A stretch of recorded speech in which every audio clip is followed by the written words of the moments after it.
Hey guys, it's the Gundam Boy, and today we're going to be taking a look at the Neat. Whereas the Expendable is built for taking down anti-tank, this guy right here is Rocket Launcher.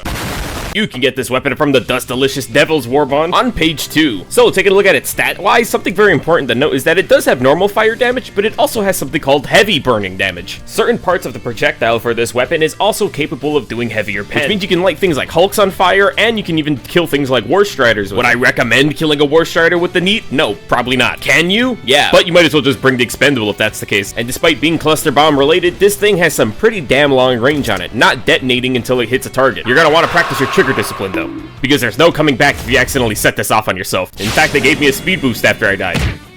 You should also keep in mind the angles that you're firing this weapon at, as a little bit of the terrain can adjust the way your bomblets disperse. Instead of setting it off in one spot, it just launched everything into the air. So you don't waste your ammo, just be wary of what you're shooting at, because you could possibly waste a shot, or die a painfully bright death. I still wouldn't recommend it for using things against like Shrieker nests, because if you fire the rocket, it may penetrate it hella hard, but it will still fall to the ground around it. And even though you fire a second shot, it still won't die, so I'm just gonna not bother and go back to bed. Let's just say on the bug front, it is a absolute chaff blaster, as any enemies that get into this fire blast is completely screwed. A perfect area denial considering with how much bugs swarm cities, and it's as easy as firing it in the direction that you don't want enemies funneling through. And because of its long range capabilities, it means you can assist teammates at long ranges. You might want to make sure your teammate's not in the blast though. If you're looking to kill something like a charger, be sure not to aim directly at the side of its body, but rather aim underneath his ass, as this allows you to set off as much bomblets as you can underneath him. But just like the airburst rocket launcher, this isn't always consistent, but it's a lot easier to kill them if you need to, since the fire damage does most of the heavy lifting. So around 1 to 2 shots will take down a charger. You just gotta let them cook in that fire. And don't be an idiot like me and die forward while you're launching a giant napalm bomb at the fucking enemy. While it's great at killing chargers and the lesser chaff, I would not use this against other heavy units. Against impalers, I found that it takes at least 2 shots if you land it just right to take them down. However, I would not do this because, you only have 2 shots to begin with. You can kill chargers and impalers because they're so low to the ground, but do not do it against the Bile Titan. It will just rebound a lot of its bomblets back at your teammates. Red Monster, no!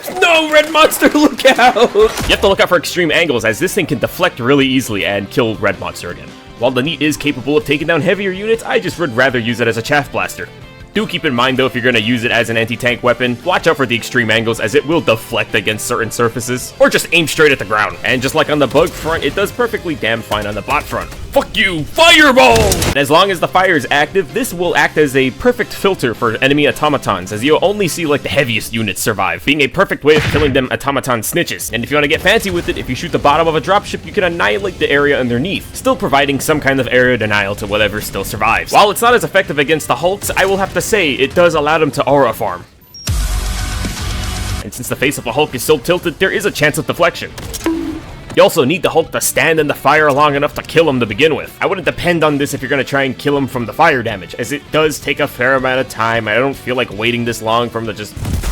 Oh, but Gundam Boy, you can kill him from the back! Why don't you just use the Expendable anti-tank? Oh. Yeah, I guess that's fair. And you gotta consider the fact that the Hulk's probably gonna run through the fire and come kick your ass anyways. Again, I would only use this as a chaff blaster on the bot front unless the game would let me play! You can also shoot down the bot gunships.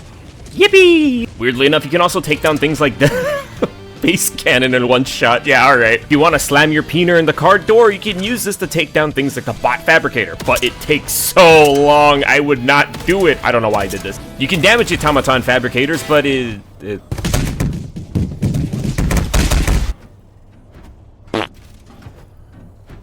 Okay, so while waiting for my psychotic episode to break to get my napalm shot going, you can kill the automaton fabricator from the side in 5 shots. Aim for the vents, just aim for the vents, please. I had the most enjoyment using it on the Illuminate front since there's just so much voteless, it's easier to catch them in the big blast of fire. Since voteless are so weak to fire already, just blast a certain direction and cut them off. And while there's a rare chance that an Illuminate Overseer will survive something like an Expendable anti-tank shot, it won't happen with the Napalm since I put him at the core of the sun. Overseer, fight me!